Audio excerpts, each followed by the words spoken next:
हम रांची एडमिट कराएंगे जल्दी। अच्छा क्या लिखा जीवन, हम इससे जवानी पढ़ रहे थे। जीवन साउंड है ना, बहुत सुंदर साउंड, बहुत अच्छा प्यारा साउंड।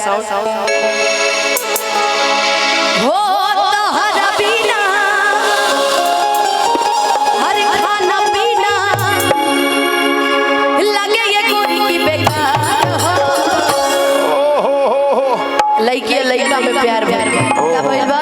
प्यार प्यार प्यार प्यार तारे प्यार भइल। अरे तोहरे से पूछत नहीं बाबू लइका से ना, तब तोरा के कैसे पता कि प्यार भइल बा? ये अपना माई बाबू को देखले नहीं है प्यार को कि ये हो ब्यूटी के खजाना,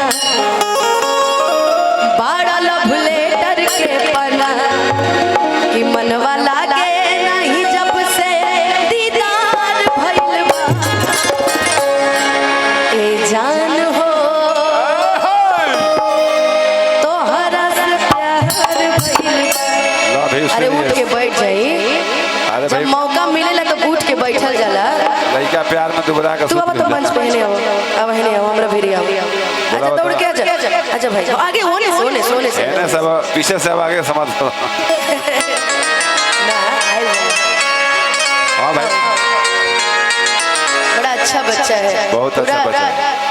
जैसे लग रहा है कि स्कूल आया था बस टाई भूल गया है। लजात रहता है, यहाँ तक एकदम बटन लगाया है। थोड़ा सा लजात रही से ना होता। क्या नाम है? ईश्वर नाम है। पापा का नाम क्या बुआ? ददन। मम्मी का? मौसी के? मौसी के कहो सब नहीं की बात का बुरा नहीं मानते, ठीक है? कौन है वो? ना हम मौसा है, मौसी तो बगल में पड़ी। बच्चा इंटेलिजेंट है। अच्छा यही गांव आसपास ही है। डांस करने आता है? अरे थोड़ा बहुत अरे तो मौसी के साथ करो, डांस करो ना हल्का सा। अब हमरा जो रिकॉर्ड है इतना दूर तरह के छोटे बाबा के जोरे डांस करबो। ए बाबा हेने आवा तो हेने आवा। हम मौसी के संग ना करे के मौसा के संग कर। इतना सुंदर कलाकार। इसके बाद इनके बारे में संक्षेप में हमारे मुन्ना भैया बताएंगे। अभी इनको माइक दिया जाएगा। आइए जरा सा तो छोटे भैया, आइए। इनका डांस और कलाकारी देख के आपका दिल खुश हो जाएगा, और खासकर ईश्वर भी। डांस करम मर्दे, काल के तू होके वाला स्टार हो। आगे बताओ एक घड़ी डांस ना करबो तो जवानी में रोमांस कैसे करबो?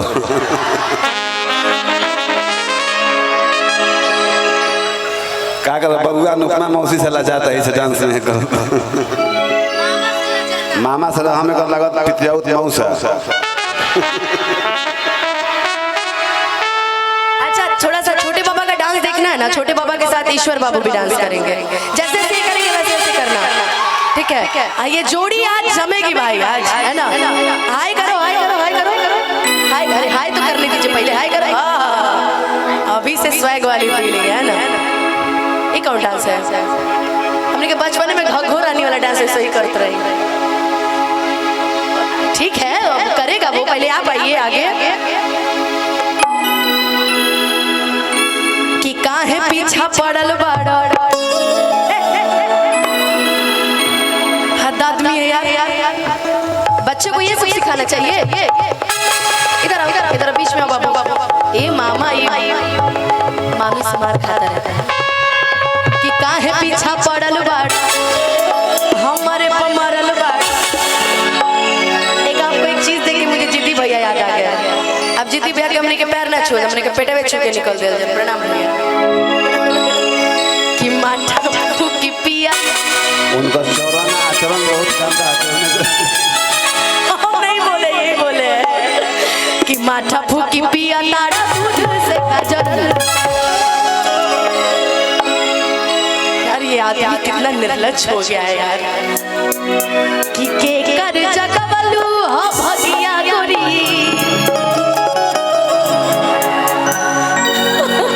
भगवान उम्र बहुत लंबी करे भैया। आपकी वजह से हम सभी मुस्कुरा रहे हैं। आज कम बात है लोगों को हंसाना।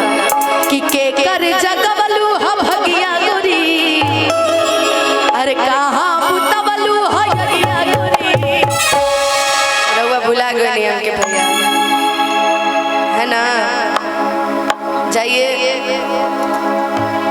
कि हरी हरी ओढ़नी तो हर झूलल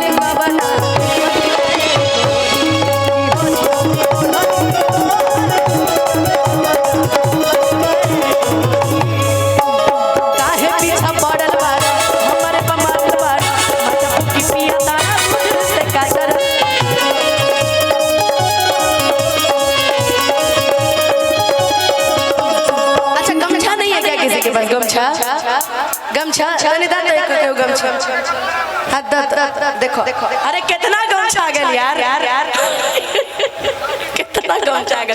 ठीक बस अब अपन अपन गमछा ले ले मेजा से हम एजा रख देते एजा रख देते आता ये ओढ़ी का ये गमछवा में छेद कैसे हो गइल।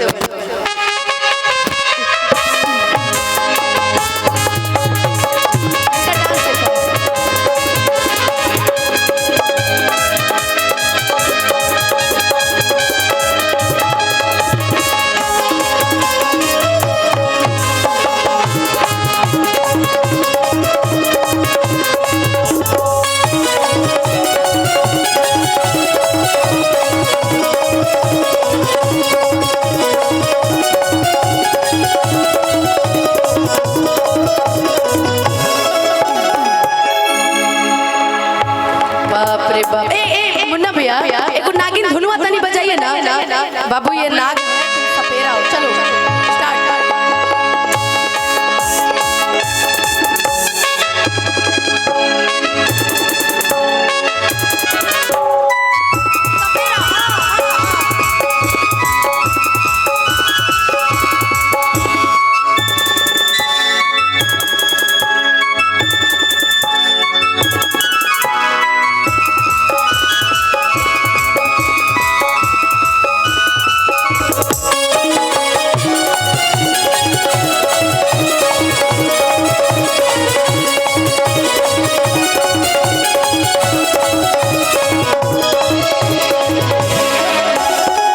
बच्चे के भविष्य को बिगाड़ता एक बुजुर्ग।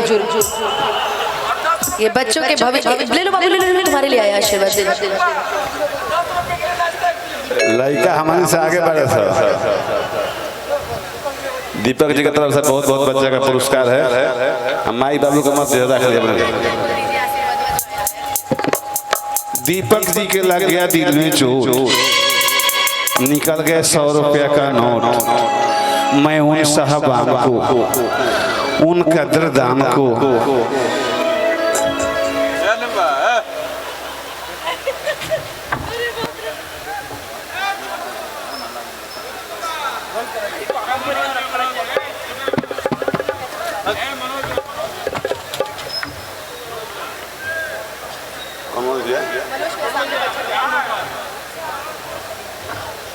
कहाँ पे का मनोज भैया क्या कहते हैं।